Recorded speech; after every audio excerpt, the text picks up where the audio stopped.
I'm shaking with fury right now. The HOA just slapped me with a $2 million lawsuit. Why? Because I tore down the $300,000 mansion they illegally built on my land without asking. And now Lauren Clark, standing in her designer heels amid the ruins of her own crime, is sobbing and calling me the criminal. This woman stole my property and still expects me to pay her. But wait until you hear how I dismantled her entire empire. Steam from what used to be a luxury hot tub mixes with the morning mist off the lake, turning the scene into something straight out of a disaster film. Only, this isn't tragedy, it's justice. My name is Dylan Freeman, and just hours ago I climbed into my excavator and brought down the most extravagant illegal structure ever planted on Freeman family land. The woman behind it all is now standing in the wreckage, waving legal papers while balancing in shoes that cost more than my monthly truck payment. Lauren thought she could rob me of my inheritance while I slept. She miscalculated badly. The marble countertops, likely imported from Italy, now lie shattered among the same lake stones my grandfather gathered as a boy. The golden fixtures, once gleaming like aircraft beacons in the sun, are now twisted metal sinking into the mud. Every strike of that excavator bucket felt like therapy I hadn't realized I needed after months of torment from this woman and her corrupt circle. Tank Johnson stepped down from the excavator cab, brushing off the dust from his deputy's uniform with hands equally skilled in law enforcement and heavy machinery. Tank's been my closest friend since our days serving in Afghanistan, and right now he's the only officer I trust to navigate the mess Lauren unleashed when she decided to wage war against my family's rights. "Demo's done, brother," he said, handing me the keys like they were borrowed tools. "Property's secure." Just then, my wife Helen appeared from behind our pickup truck, holding a professional camera that wouldn't look out of place in a newsroom. She documented everything with the sharp precision honed from 2 decades in investigative journalism before we moved here, chasing peace and quiet.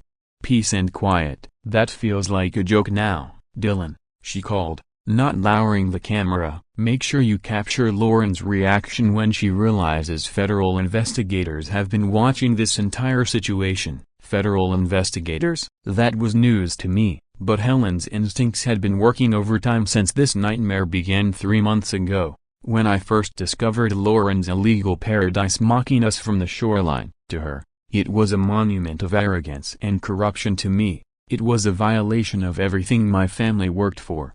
Apparently, my wife had dug up even more about this mess than I had, and instead of frustrating me, it only made me grateful for her skill in exposing the truth. Meanwhile, Lauren tried to hold herself together in heels that kept sinking deeper into the mud left behind by her own demolished project. "Mr. Freeman," she said, forcing that fake corporate warmth executives use when they're about to issue threats, "your destruction of approved community infrastructure will have major legal and financial consequences for your family." Approved community infrastructure on my private land without my consent. The audacity would be impressive if it weren't downright criminal. The stack of legal papers she clutched was already getting soaked by splashes from the ruined hot tub, making me wonder if this was about to become the priciest paper airplane material in county history. $2 million.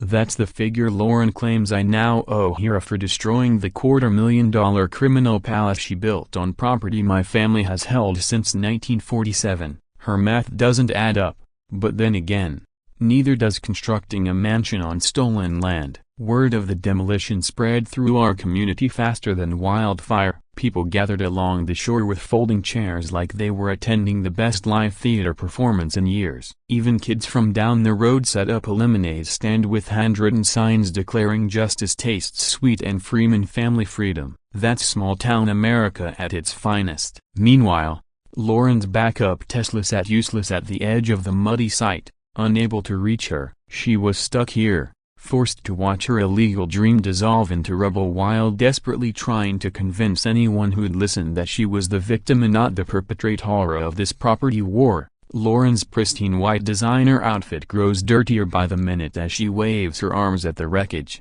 furious and helpless. For maybe the first time in her life, her money isn't buying her a way out. The symbolism couldn't be better. Tank's excavator scrapes away the fake beach she imported at outrageous cost, revealing the authentic shoreline my grandfather painstakingly restored back in the 1960s. The expensive sand, probably worth more per pound than gold, gives way to lake stones that have outlasted her family's money and political pull. Real beauty doesn't need to be manufactured, just like real property ownership doesn't need fraudulent paperwork. Tank powers down the excavator and walks over with an expression that shifts everything I thought I knew about this situation. "Brother," he says in a low voice, "federal agents want to talk to you about Lauren's setup. Looks like your property battle triggered an investigation that's been building for months." Federal agents? Property dispute suddenly feels like the wrong phrase for what's happening. But then again, Lauren's audacity has surprised me at every step. Helen wraps up her filming with the same satisfied look she used to wear when her investigative pieces broke corruption scandals wide open. "Got it all," she says, patting her gear. Her breakdown, the neighbors cheering, even the kids running a lemonade stand for the crowd. My wife has been waiting for this moment of truth ever since we discovered Lauren's architectural insult sitting on our shoreline. Lauren marches over with the tattered remains of her legal team. Even now, she clings to corporate jargon to mask her crimes. This destruction of community enhancement infrastructure represents a severe escalation of property disputes and will require a comprehensive legal response, she declares loudly, as if rehearsing for a boardroom. Community enhancement infrastructure, what a laugh. She built a luxury palace on my land and calls it a community project. Among the crowd is our neighbor, Elena Stone. Her face reveals recognition, like she's seen Lauren's tricks before. Elena looks torn, like she wants to speak up but fears retaliation. That hesitation alone tells me Lauren's reputation for intimidation already runs deep through this community. Tank's radio crackles, pulling his posture straight in an instant. After a brief exchange with dispatch, he turns to me. "Brother, the federal task force wants to coordinate with local law enforcement. They're talking evidence preservation and witness protection." Those words hit harder than a wrecking ball. This isn't just about property anymore. We've crossed into federal criminal territory. And judging by Lauren's faltering confidence, she knows it. Her local political allies can't shield her from the kind of agencies now circling her empire. The woman who tried to rob me of my inheritance through shady deals and environmental fraud is realizing that some crimes don't stop at county lines. Some attract the kind of scrutiny no amount of money or influence can buy off. Helen, meanwhile, is making calls I didn't even know she was capable of. Turns out her network of journalism contacts runs deeper than I imagined. People who follow federal cases tied to organized crime and corruption. "Dylan," she says while pacing with her phone, "what happened to us may be just one piece of something far bigger than an HOA power grab." Much bigger. The words ring in my head. I started out defending my land, but maybe I've stumbled onto an entire criminal network hiding behind local politics. The demolition side turns into a celebration of freedom. Neighbors wave flags, shake my hand, and turn the destruction of Lauren's palace into a symbol of American values and constitutional rights. But Lauren's stiff posture shows she's thinking about the federal storm about to break over her. Tank's coordination with the feds confirms it. Investigators who specialize in organized criminal enterprises have zeroed in on her. Apparently, Lauren's scheme wasn't just greedy, it was complex, dangerous, and aimed at exploiting rural communities by twisting local government and environmental rules to steal land. And one question lingers in my mind: how did she know I'd be at that exact fishing spot at dawn? Someone had been tracking me for weeks. Just 2 months earlier, my world looked nothing like this. My biggest concern was deciding between oak or maple for a dining table order. Every Tuesday started the same for the past 20 years. Coffee before sunrise, a quick check of the weather, then a walk to inspect the far corners of our 47 acres. The northern shoreline was always on my route, thick with woods and rocky terrain. Trespassers sometimes left trash or camped there, but mostly I walked it because my grandfather had taught my father and my father had taught me that a man should know every inch of his land. That hike, winding through the oak grove on deer trails older than our family ownership, was usually the most peaceful part of my week. Helen called it my meditation walk because I always came back grounded and ready for whatever work waited in the shop. But that morning, Something felt off before I even saw Lauren's illegal palace. The woods were too quiet, and a chemical smell drifted in the air where none belonged. Rounding a bend, I froze. Sitting there on my shoreline was a gleaming monstrosity. For a second, I thought I'd wandered onto someone else's property. But my GPS said otherwise. I was 200 years inside our own boundary, standing in the very spot where my father used to take me camping when I was 12. The oak tree where we carved our initials in 1985 had been swallowed into someone's landscaping design, surrounded by exotic plants that had no business growing in this climate. The mansion was a mockery of everything natural and honest about our lakefront. Golden fixtures flashed sunlight like distress beacons. A man-made beach of imported tropical sand stretched across ground my family had protected for generations, and that hot tuba placed perfectly to take into view my grandfather worked his whole life to preserve. This wasn't construction, this was colonization. Then came the final insult. As I approached, motion sensors clicked on and a chipper automated voice chimed, "Welcome to paradise. Enjoy your lakefront experience." Welcome? On my own land? She had programmed her theft to mock me on the very property I inherited. For a moment I thought this had to be a prank or some twisted reality show stunt. Nobody would seriously build a luxury getaway on another person's land, then program it to greet the rightful owner like a guest. Before I could process it all, my phone rang. Tank's voice came through steady, but with that careful tone cops use before delivering bad news. "Brother, we got a call about construction disturbances on your property. Everything all right out there?" I stared at the palace gleaming in the morning sun, sitting on land where my grandfather once taught me to fish, a structure worth more than I'd earn in the next 5 years. And Tank was asking if everything was good. An hour later Helen arrived, carrying equipment I'd forgotten she even owned. My wife never throws away tools that might someday expose corruption. Out came the drone, the high-powered camera, and a legal pad where she immediately began scribbling shorthand like she was building a case file.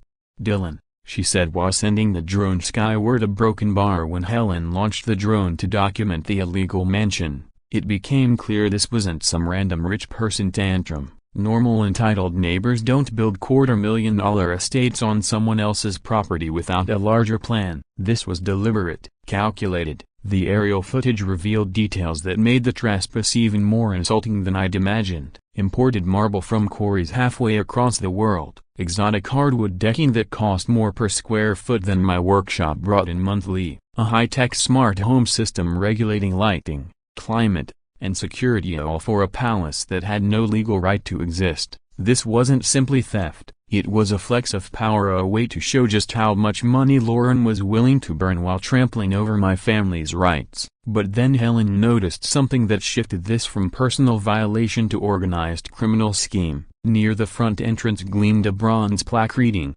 "Willow Lake HOA Community Enhancement Project," with Lauren Clark listed as project coordinator.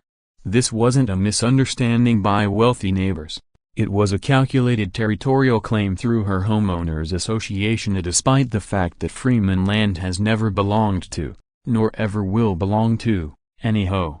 Lauren's arrival half an hour later confirmed it. She rolled up in a Tesla worth more than my yearly income, dressed in designer clothes that probably cost more than my monthly mortgage, clutching a sleek briefcase like she was flying in from an international boardroom.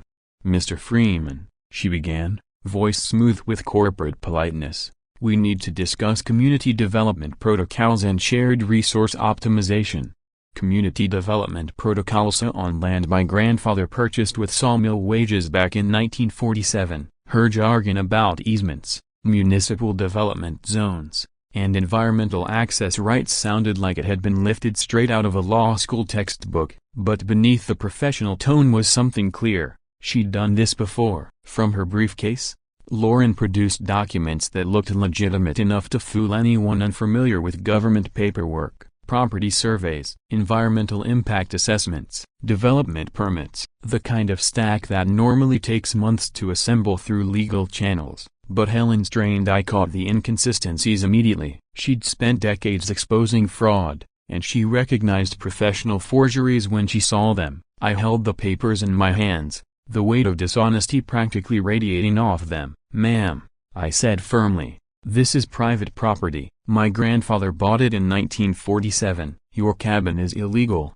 and I want it gone now." Lauren only smiled, maintaining her presentation style calm as she droned on about community initiatives and enhancement projects, like she was pitching a merger instead of committing trespass. For 20 minutes she rattled off meaningless legal jargon while I grew angrier at the gall of someone trying to erase generations of property rights under a smokescreen of corporate lingo.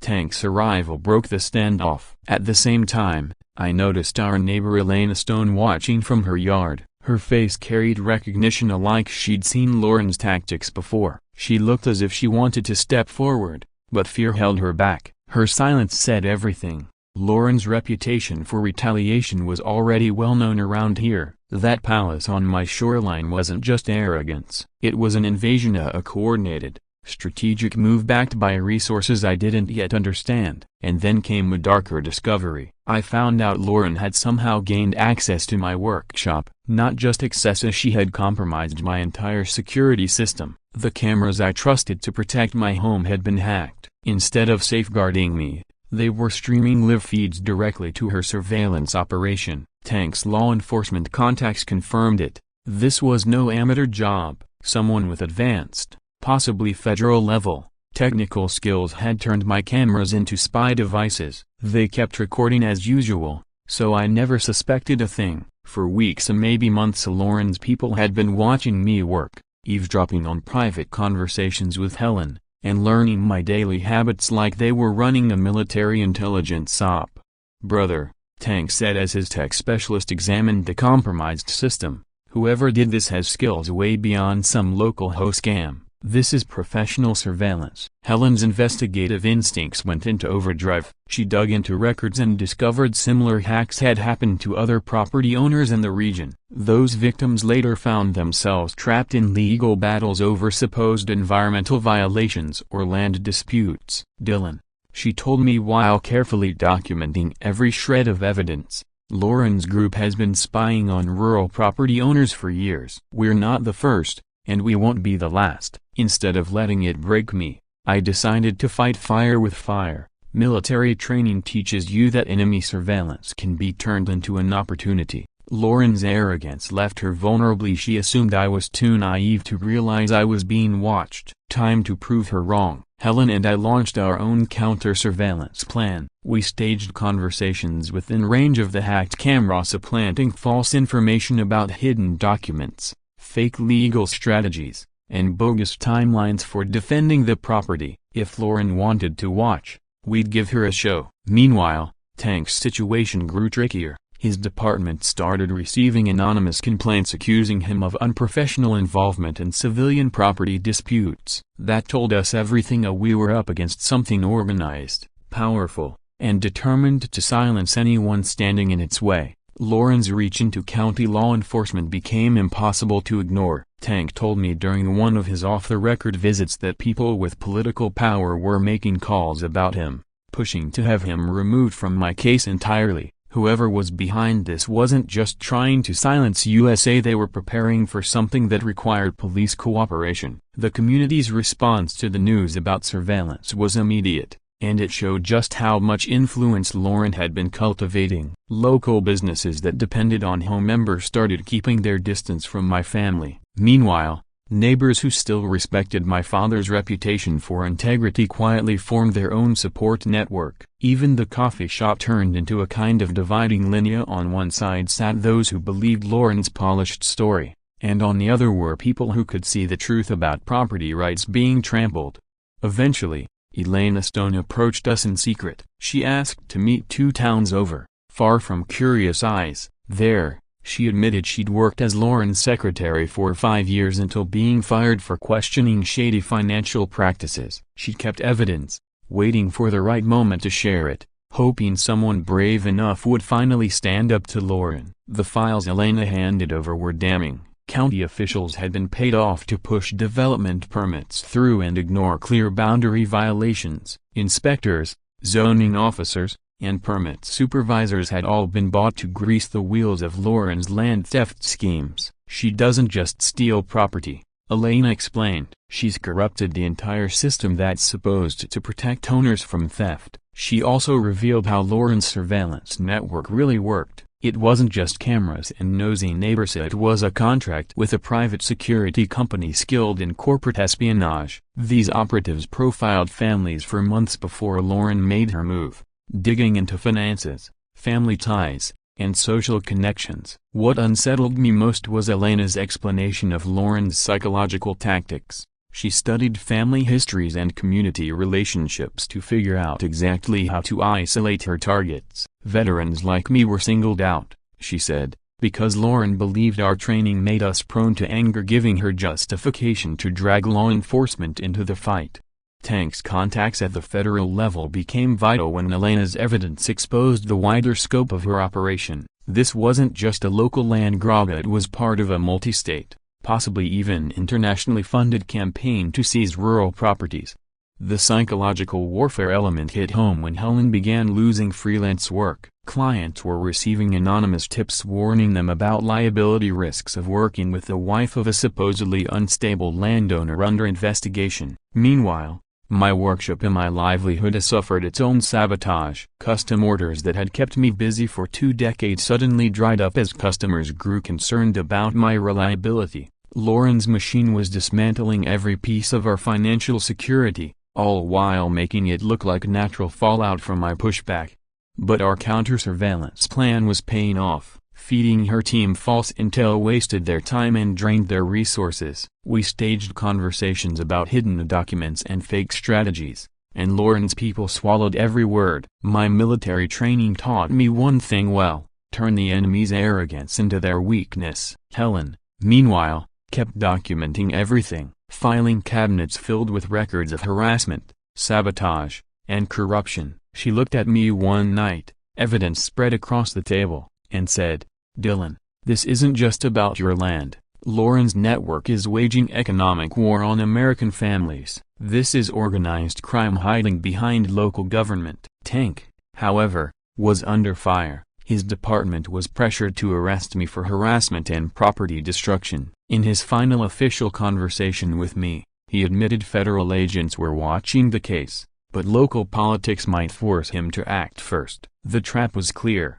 either give up the land or risk jail for defending it. Lauren's track record, as revealed by Elena, confirmed it. Families who resisted her ended up bankrupt, criminalized, or destroyed. She had perfected a system of legal manipulation to strip people of their homes and reputations. And my family's defiance was only giving her more practice. But something didn't add up. If our misinformation campaign was working, how was she still anticipating my real moves? That's when the betrayal revealed itself, not from my neighbors, but from my own bank. 3 weeks after uncovering the surveillance, I received a letter that made my hands shake harder than they had since Afghanistan. After 30 years of loyalty, spotless credit, and 0 overdrafts, First National Bank was reviewing our account for suspicious activity linked to money laundering and environmental crimes.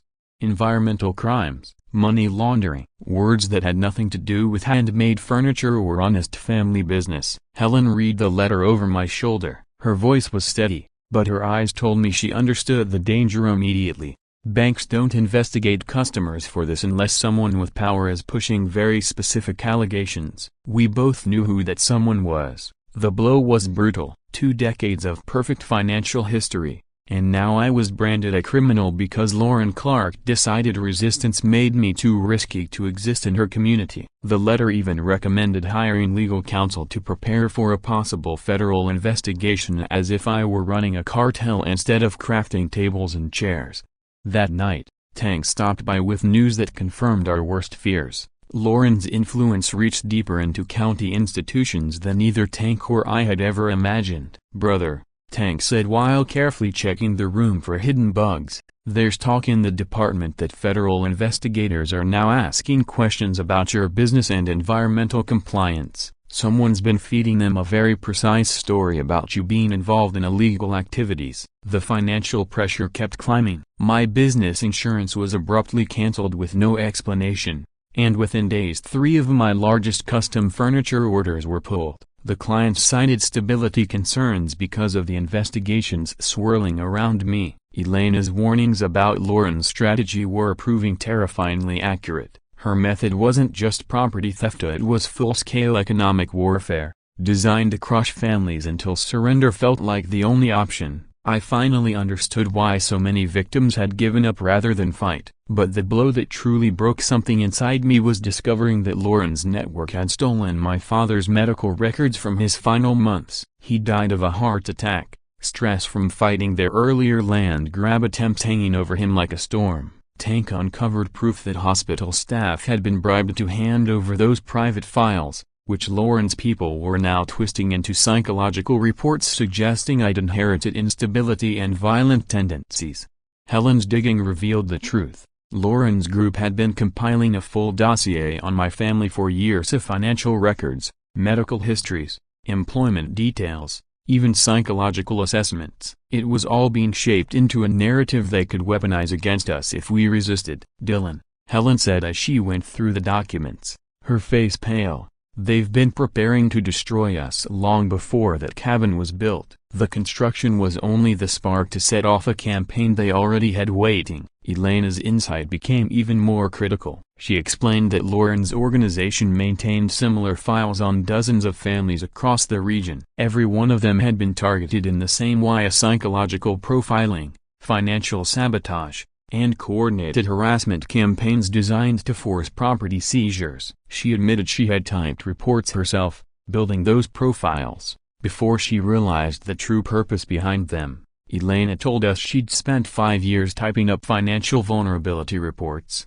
I remembered, and my family's file was one of the thickest she ever saw. They studied us like we were a military objective. The community fallout was impossible to ignore. Neighbors who'd known my father for decades suddenly wouldn't meet my eyes at the grocery store. Local businesses found excuses to refuse service, their suspicion written on their faces. Even our church started receiving anonymous letters about environmental criminals sitting in the pews. Lauren's character assassination campaign was precise and merciless. Tank wasn't immune either. Complaints about his unprofessional involvement with a subject of federal investigation threatened his badge, forcing him to distance himself. One night, during what felt like our last real conversation as brothers, he said, "Someone with deep federal connections is building a case against you. Local politics won't save either of us when charges come." The stress cut deeper than combat ever had. My own edges were fraying, and Helen was showing exhaustion that scared me more than my own deterioration. Our marriage was being put under engineered pressure, designed to crack us open. Lauren's organization was listening to our private words, cataloging every moment of doubt, every sign of strain, and preparing to weaponize them. Elena's documents painted a brutal picture. 7 families in 15 years. Every single one lost their property after being smothered in financial sabotage, environmental violations, and criminal allegations. Not one had walked away intact. But Elena also revealed cracks in Lauren's system. "She's overconfident," she told me, "because she's never faced someone like you. She underestimates rural families, especially veterans." Meanwhile, Helen's journalism contacts uncovered something far darker. This wasn't just local corruption. Similar property seizures were happening nationwide, tied together by networks too sophisticated to be coincidence. "Dylan," she said, coordinating with reporters in other states, "this is bigger than an HOA scheme. It's a national, maybe even international, assault on rural landowners." The pressure turned critical when our mortgage company got an anonymous report accusing us of environmental contamination. Suddenly, 30 years of payments didn't matter. Our lender flagged us as a financial risk and threatened foreclosure. Tank, now leaning more on his federal contacts than his local badge, gave me the blunt truth at the hardware store. "Brother, federal investigators are watching, but they move slow. Local courts move fast. Time isn't on our side." Elena's prediction proved dead on when environmental agents stormed onto our land with warrants. They brought high-tech equipment to test for contamination, zeroing in on spots only an insider could have described. It was a setup. Someone had fed them maps. Helen documented everything, stacking our filing cabinets with evidence of conspiracy. "But local cops wouldn't touch it. We're proving federal crimes," she said one night, hands buried in paper. "But if the feds don't act soon, Local courts will bury us.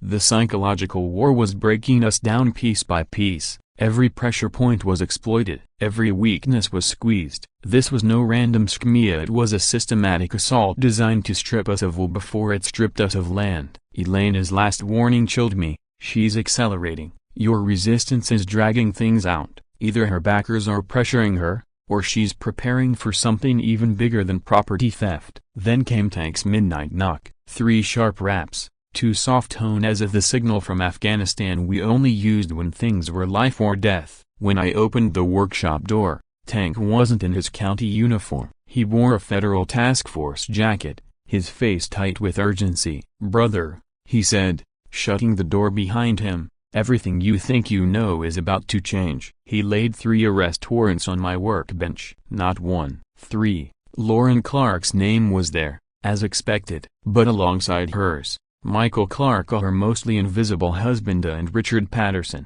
the county's environmental coordinator, the man who'd fast-tracked every fraudulent permit and investigation. "The FBI's been on this for 18 months, Tank explained. Tank's voice carried a weight I hadn't heard before, the sound of a man who'd been guarding a secret too long. "Your property fight didn't spark federal attention," he said. "It confirmed what they already suspected. It gave them the last piece of evidence they needed to prosecute a criminal network operating across 6 states laundering money internationally through environmental fraud schemes." The words hit like a hammer. International laundering, fraud across multiple states. What I thought was a land dispute had escalated into a full-blown organized crime case, and somehow, without realizing it, I'd been gathering evidence for months thinking I was just protecting my home. Tank revealed that his digging into Lauren's background had set off alerts in federal systems. Investigators had been monitoring her since 2018. The case they were building was massive: racketeering, money laundering through fake green companies, bribery of officials, tax evasion with offshore accounts, and what prosecutors were calling economic terrorism against American property owners. Helen's role became clear too. Tank explained that her investigative journalism had caught the FBI's eye weeks earlier. They needed her skills to map Lauren's pattern of land seizures. They already knew about Helen's corruption investigations from 2 decades ago. My wife had been working with them quietly, and while part of me bristled at being kept in the dark, the logic of it was undeniable. Then came the twist. Michael Clark, Lauren's own husband, had flipped. He'd been secretly recording conversations, copying financial documents, and feeding it all to prosecutors. Years of marriage, and in the end, survival outweighed loyalty. The scale of federal surveillance dwarfed anything Lauren had unleashed on us. Tank showed me photos of agents watching our land. "Some of the devices you found were hers," he said, "but others were ours. You've been living in the middle of a sting operation without knowing it." Elena's files became a linchpin for the case. She admitted in her interview, "I knew she was stealing land, but I didn't realize the scope until I saw the offshore transfers and foreign cartel links." Even the HOA secretary who'd been fired for asking too many questions provided documents tying Lauren's local crimes to international players. The timing was almost poetic. The FBI planned to raid during Lauren's TV appearance, arresting her on live broadcast while she spoke about protecting communities from unstable property owners. Tank could barely hide his grin. "Brother, she's about to get cuffed for international conspiracy," while explaining how dangerous you are. Helen, working alongside her contacts and federal media specialists, helped ensure this wouldn't be buried as a local scandal. It would be framed as part of a national pattern: economic warfare targeting rural American families. The news shocked the town. Relief, shame, awkward apology as neighbors who'd believed Lauren now avoided her name like poison. The coffee shop divisions evaporated overnight. Small town politics, stripped bare. Tank's role shifted permanently. No longer just a county deputy, he was assigned to a federal task force on international property theft. "Lauren's group is just one piece," he told me, sifting through files from a dozen states. "This is coordinated economic warfare. They need people who understand how rural communities are targeted." The deeper he went, the more staggering the picture became: offshore funding, cartel involvement, and networks far beyond anything we had imagined. The federal investigation revealed ties far deeper than anyone had expected: direct coordination with international development cartels. The money laundering operations stretched into hundreds of millions, while the property seizure tactics we had experienced firsthand were being tested for possible use across rural America. Even more chilling was the psychological warfare strategy, deliberately designed to break communities that resisted foreign-backed economic colonization.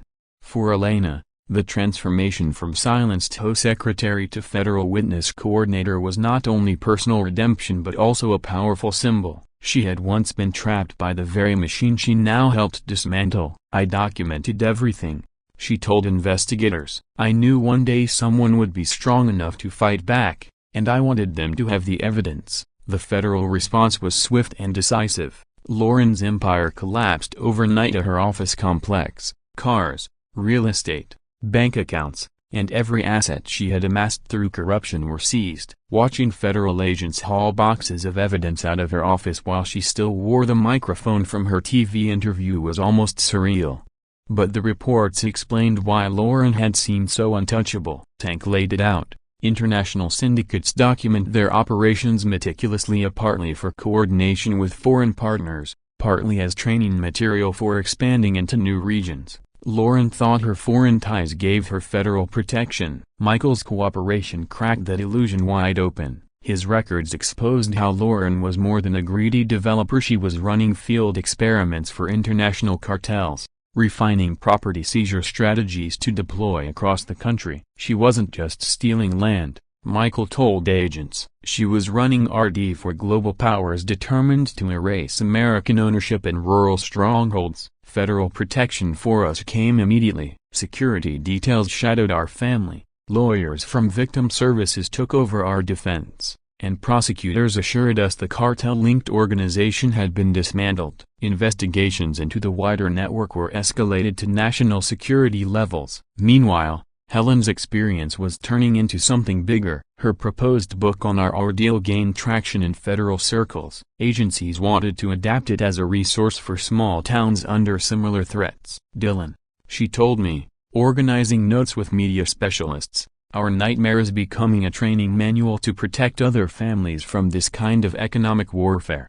Yet there was a shadow behind the victory. Michael looked visibly shaken whenever offshore accounts were mentioned, and I soon found out why. He appeared at my workshop, looking haggard, his suit replaced by hotel-bought clothes, and clutching a briefcase like it contained his soul. "Mr. Freeman," he whispered, eyes darting, "there's a reason those offshore accounts terrified me more than prison." From that briefcase, Michael produced a flash drive carrying 2 decades of records of files that dwarfed the FBI's case. Financial trails mapping laundering from the start, secretly recorded conversations with international contacts, and correspondence showing that what we thought was local corruption was actually part of a global campaign against American landowners. "I didn't just gather this for divorce leverage," Michael admitted. "I knew she was part of something much larger, a threat to national security itself." One folder in particular, encrypted and labeled Project Lakefront, explained his haunted look. It contained maps of every major lake system in 12 states,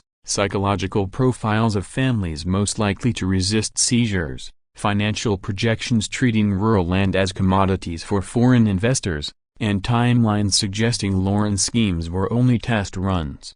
Michael confessed he'd been cooperating with federal agents long before our fight began. His breaking point came when he discovered that Lauren's remediation contracts were bankrolled by cartels whose mission was simple: eliminate American ownership of strategically valuable rural properties.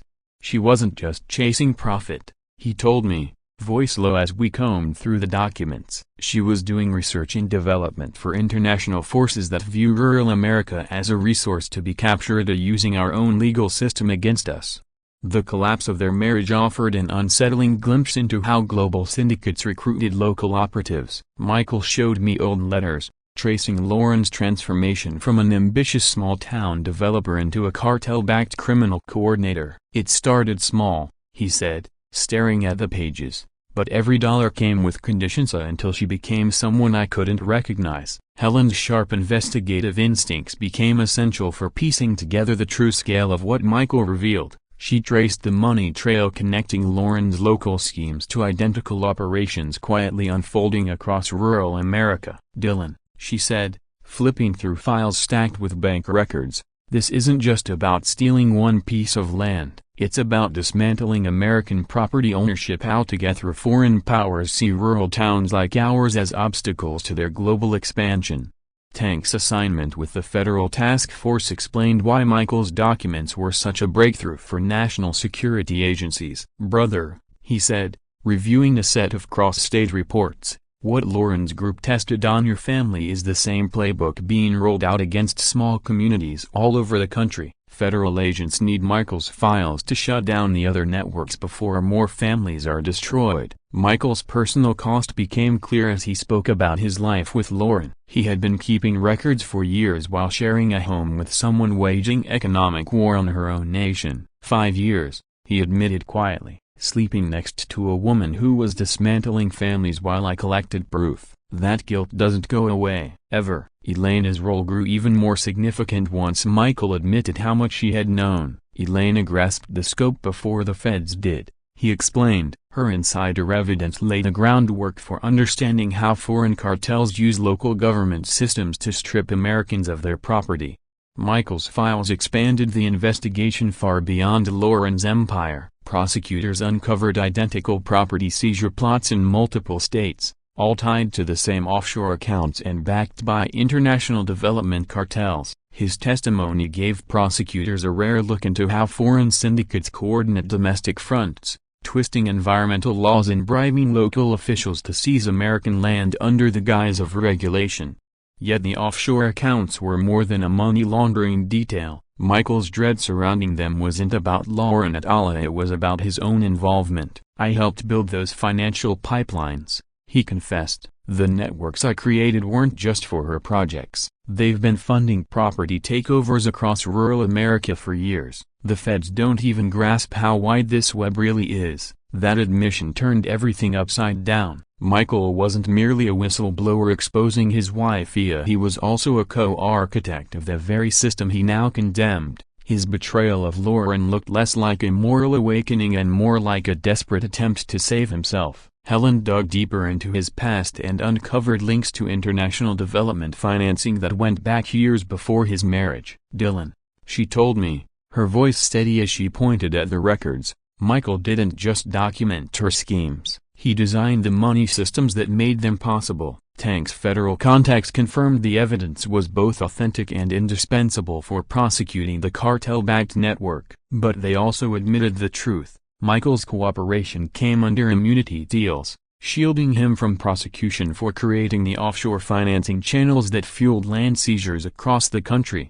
Elena's specialized knowledge of home manipulation tied the final knots together, showing how local fronts had been weaponized by international backers to push families off their land. Community fractures were giving federal investigators a clearer picture of how international crime syndicates manipulate U.S. legal systems and local governments. But Michael's files showed that the level of foreign coordination was far bigger and more structured than anyone had guessed. The revelation shocked our town. What we once thought was simple HOA corruption was actually part of a worldwide economic assault. Federal prosecutors began using Michael's evidence to help rural communities learn how to spot and resist these systematic property theft schemes backed by foreign money. The government's seizure of Lauren's assets, her offices, cars, real estate, and bank accounts was used to support victims and rebuild communities. Still, Michael's data suggested that dozens of similar operations were active across the country, and only a coordinated federal response could protect landowners from the economic warfare being waged against them. Among the files, one stood out, an encrypted folder labeled Project Lakefront. Federal prosecutor Patricia Hayes called me in and laid the contents across a table. "Mr. Freeman," she said, "this folder doesn't just describe Lauren's racket, it outlines a blueprint for mass land seizures across rural America." Alongside Michael's records, she showed me intelligence the FBI had collected separately through national security channels. The investigation had quietly tracked offshore money streams tied to land grabs in a dozen states, starting years before my case ever surfaced.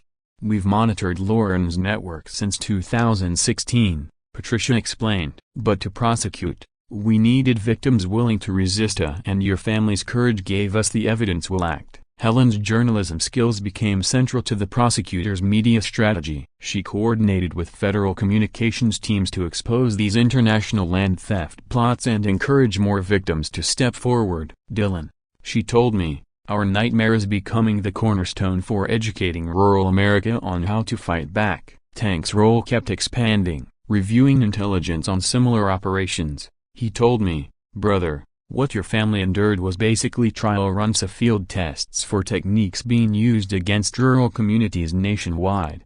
Part of the prosecution's effort was education. Town halls, legal workshops, and community organizing sessions were rolled out, teaching families how to recognize psychological warfare and legal manipulation before they were swallowed up. Elena became a lead trainer, sharing her hard-won knowledge of how HOAs were weaponized. I documented 5 years of Lauren's methods for dividing neighborhoods and isolating families.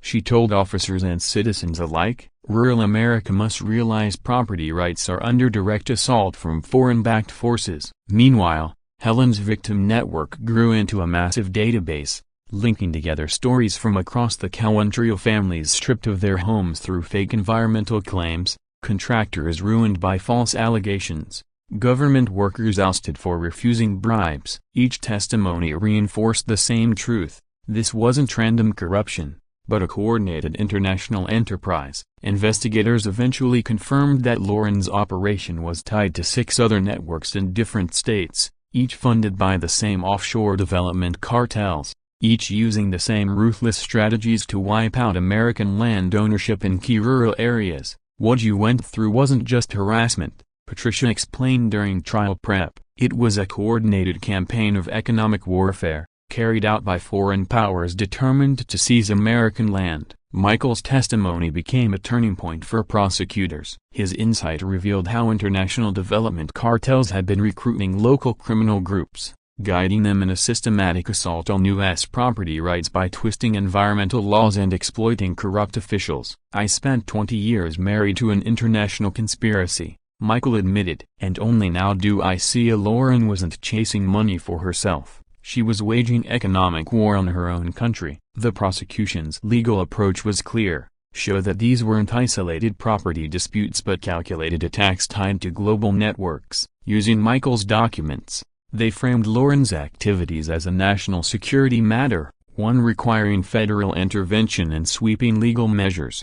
Tank's military background proved invaluable. He trained investigators to recognize the psychological warfare tactics Lauren's group had deployed against families like Mania, military-grade strategies designed to fracture communities and force compliance. They were running psyops against everyday citizens, Tank told rural deputies during training, breaking resistance so foreign-backed seizures could succeed.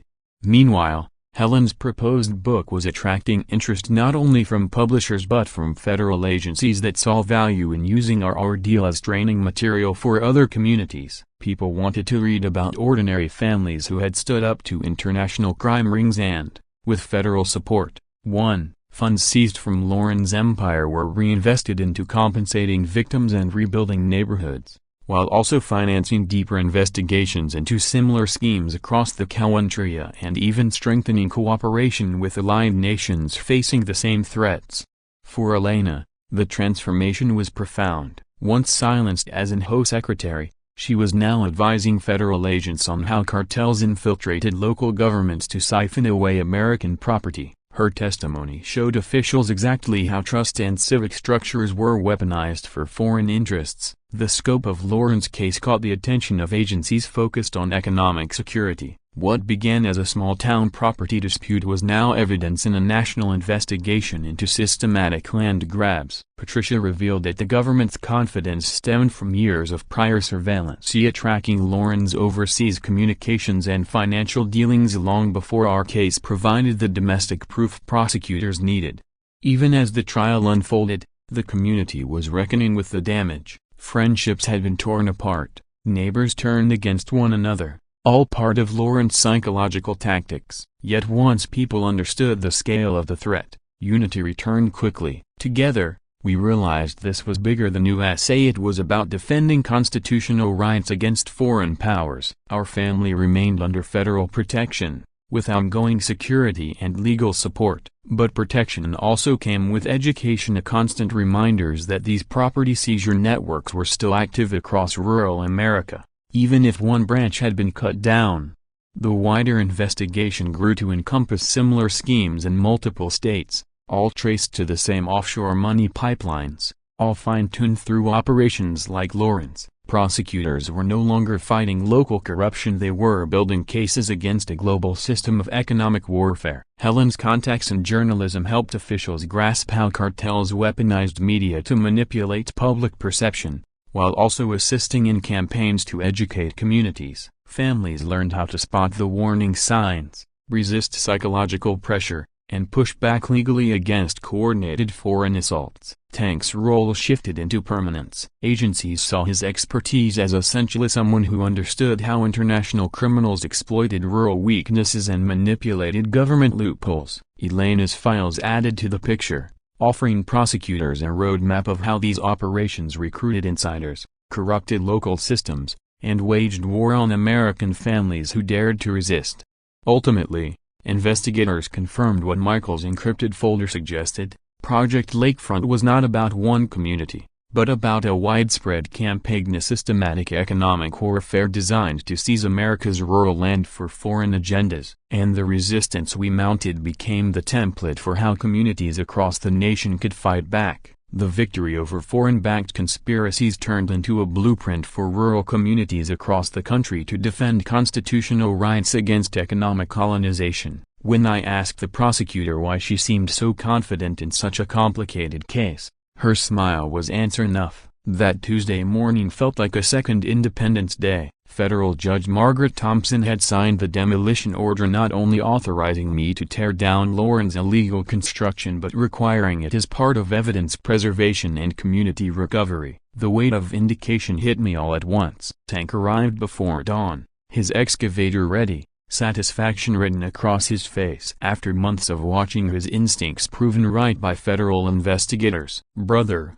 he said during the safety checks, "they want every second of this documented. Rural America needs to see how to resist foreign land seizure." The turnout was overwhelming. Families who hadn't spoken to me since my father's funeral came in not as onlookers, but as witnesses to justice carried out through the law after months of harassment by criminals masquerading as neighbors. Helen set up cameras at every angle, her journalism background now serving history itself. "Dylan," she called, "this footage will help train other communities to fight back against systematic theft." Elena, once silenced, now stood as an advocate, explaining how international cartels twisted HOAs and corrupted local systems to steal land.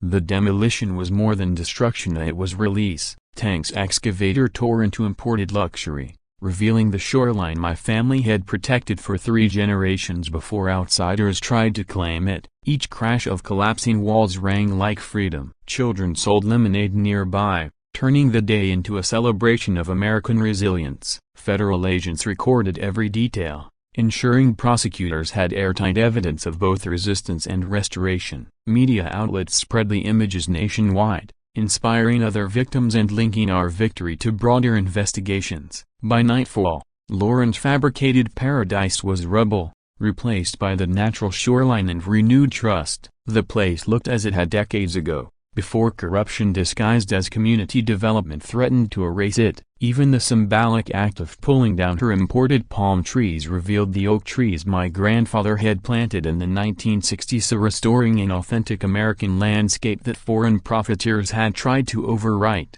Tank's precision reflected both his military discipline and his personal devotion to justice, a reminder of how far constitutional rights had been endangered by international schemes working hand in hand with corrupt officials. Helen's real-time reporting linked our local victory to a growing national resistance, helping federal investigators understand how media manipulation had been used as another weapon. The demolition itself became a classroom. Property owners saw how psychological pressure and legal games had been wielded to strip families of their rights. Agents gathered evidence of the illegal structures, then documented the recovery process as training material for communities under similar threats. Elena's knowledge of HOA abuse and government corruption turned her into a federal consultant, the kind of leader rural America needed to build lasting defenses. The restored shoreline also revealed the environmental damage caused by Lauren's structures, damage now healing as nature reclaimed the lake.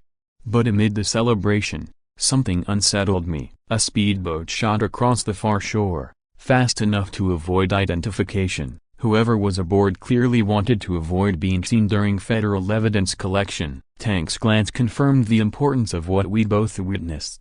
The barbecue and flags continued, but the boat was a reminder. Lauren wasn't the end. The forces backing her had deeper resources and broader reach. Helen's coverage captured the joy of victory but also noted the escape, hinting at unfinished battles. Federal agents focused on security and preservation of evidence, but perhaps not enough attention had been given to escape routes. Elena's expertise exposed domestic schemes, but foreign coordination remained in the shadows. Still, for that day, healing was real. Neighbors felt safe, families smiled, and children played by the lake again. The speedboat, though, reminded us that vigilance was essential. True protection meant more than one conviction. It required solidarity and federal commitment. Tank's task force assignment continued, giving our town ongoing security. But the scale of foreign-backed operations targeting rural America might demand more resources than local law enforcement could ever provide. Even with training and federal help,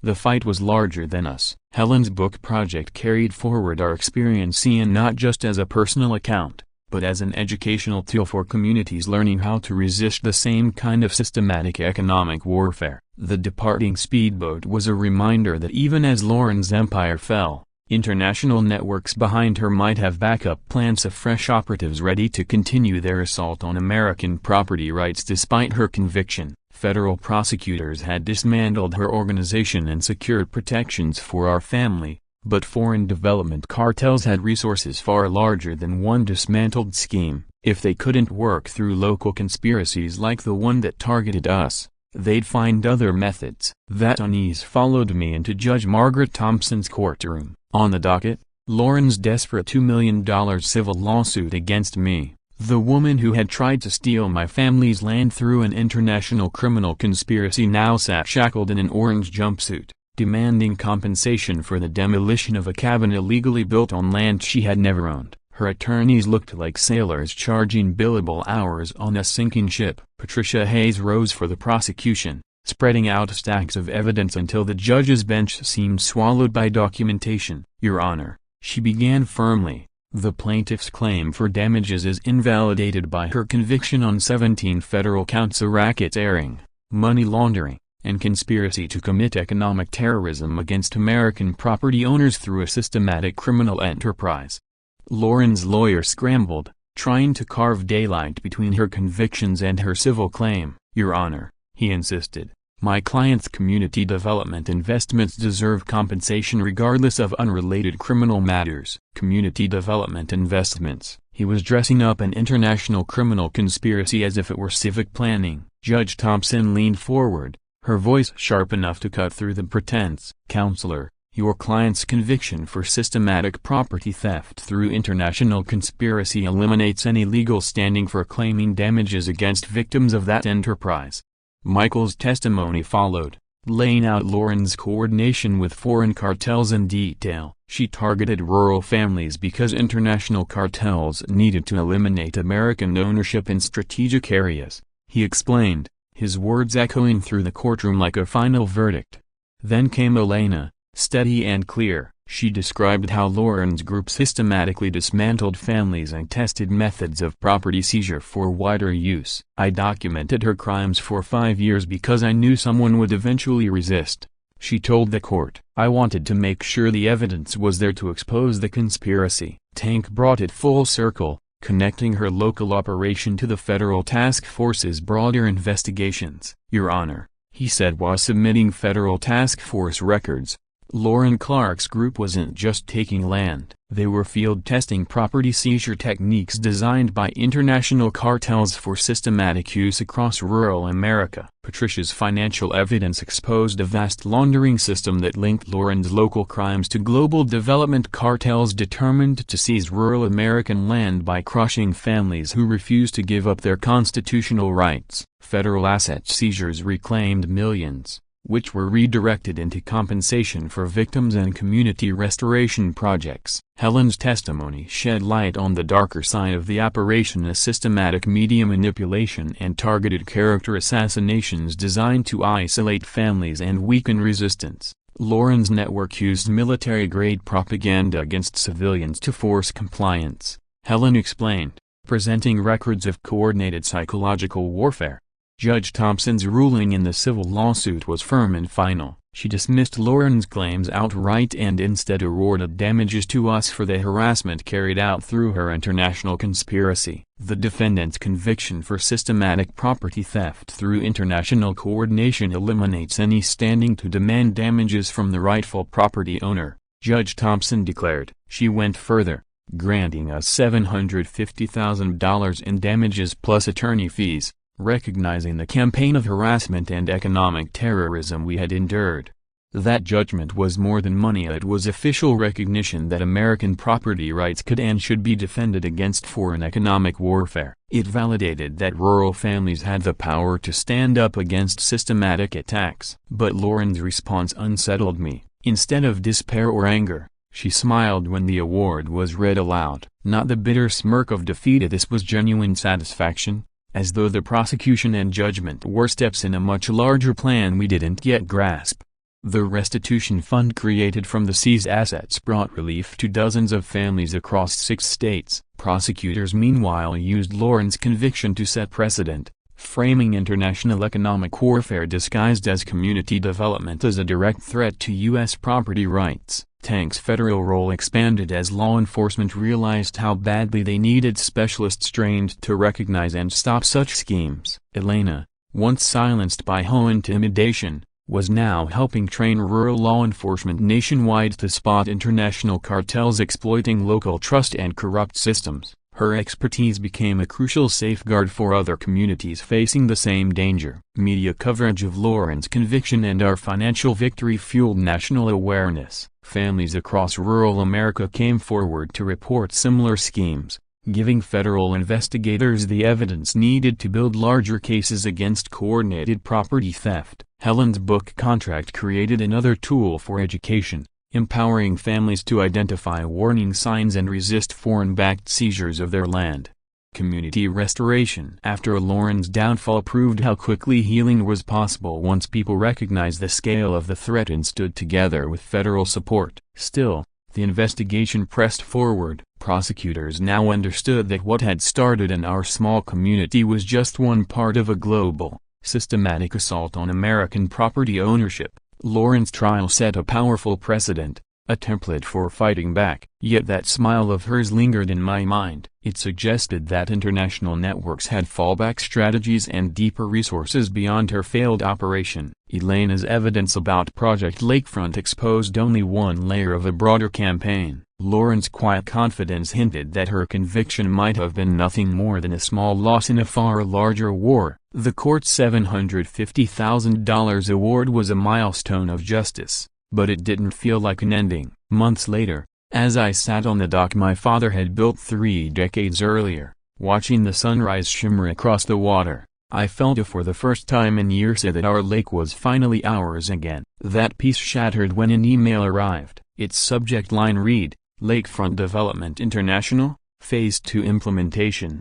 The server location came from countries I couldn't even pronounce, and the first sentence froze me where I sat. Phase 1 complete. Phase 1 complete. Beginning Phase 2. If everything we had suffered through was just the first move, then what kind of game were we already trapped in? Life looks different now that Lauren's criminal network has collapsed. Instead of checking the shoreline for hidden cameras or unauthorized construction, I spend mornings teaching neighbor kids to fish at the same dock where my grandfather once showed my father how to honor the land.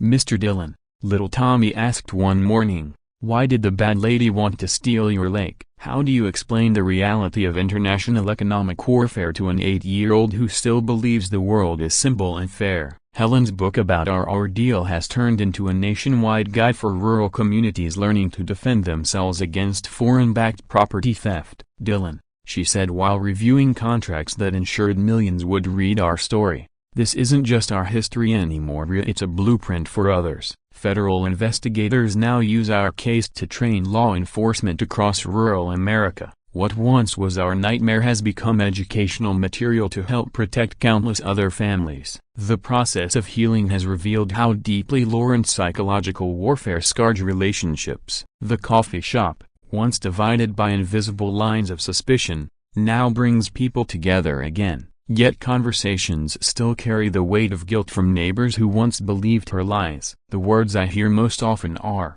"I'm sorry I doubted you." Tank's permanent role on the federal task force provides protection for our community while connecting us with other rural resistance networks. Brother, he told me, federal investigators have already uncovered 12 more international organizations running property seizure schemes just like Lauren's test case. We had defeated one operation only to discover it was part of a much larger war. Elena's transformation from a silenced HOA secretary to a respected federal consultant became a story of redemption that also fueled systematic resistance. Her knowledge of manipulation now guides federal investigators as they study how international groups twist American law and corrupt local government systems to steal land. I spent 5 years documenting Lauren's crimes, Elena told me. Lauren's crimes, Elena tells workshop audiences, and now I help communities defeat similar schemes before they destroy families. The democratic HOA structure that replaced Lauren's corrupt rule has become a national model for stopping international infiltration. Transparency, oversight, and mandatory federal reporting ensure that associations cannot be twisted into fronts for theft. We learned the hard way that criminals exploit trust, I explained at regional defense conferences, so now our systems are built to preserve solidarity while blocking infiltration. Meanwhile, my furniture business has grown beyond anything I imagined. Federal compensation and national media attention created overwhelming demand for custom work across rural America. Dylan Freeman Tables has become more than an EMEA, it's a brand tied to American craftsmanship and the spirit of resistance. Families want furniture from the man who defended his land against foreign attack.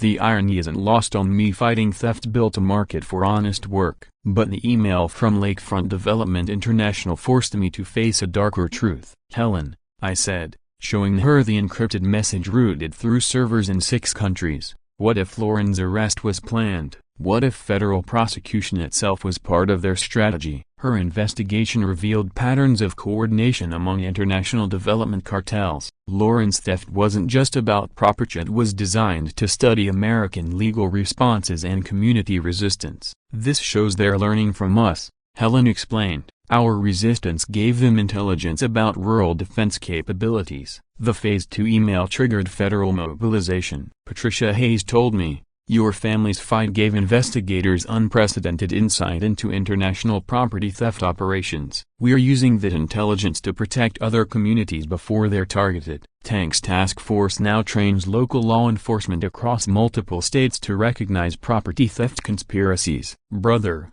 he told me while scanning reports from 12 states. Lauren's network was a test of field experiments for larger seizure campaigns across rural America. Community preparedness programs followed, early warning systems, legal defense funds, and communication networks that criminals couldn't divide. Criminals win when communities are isolated, Elena reminded us during training. Our systems keep constant communication and support between property owners. Her federal consulting expanded into testimony before Congress. Foreign entities are waging systematic economic warfare against American property ownership, she warned. Families need federal support and coordinated defense to protect constitutional rights. Legacy protection now ensures that Freeman land will remain legally validated and federally secured for future generations. My father's dream that his grandchildren would inherit both property and responsibility has been fulfilled. The dock he built still teaches kids the difference between ownership and stewardship. But the timing of the latest email suggested something darker. International criminal organizations weren't finished. They were gathering intelligence on American resistance and preparing Phase 2 operations far beyond what local communities could manage alone. The phrase Phase 1 complete meant that everything we endured, Lawrence theft, federal prosecution, and even our community's Victoria had been nothing more than testing grounds for a larger, more dangerous assault on American land ownership. Helen's investigation revealed that similar communities across rural America were receiving identical Phase 2 messages. It wasn't isolated, it was coordinated, targeting multiple regions at once. "Dylan," she said while working with federal investigators on the expanding threat, "we didn't just defeat one criminal group. We were test subjects for international entities planning a systematic assault on American property rights." The email from Lakefront Development International contained only one chilling line: "Phase 1 complete, beginning Phase 2. What the hell was Phase 1? That's my story, but it's not finished. If you want to see Part 2 where we uncover what Phase 2 really means and face whatever comes next in this international conspiracy, stick with Anadromast. The more support we get, the sooner you'll hear how this war for our land and our rights continues. Until then, stay vigilant, and never stop fighting for what's yours."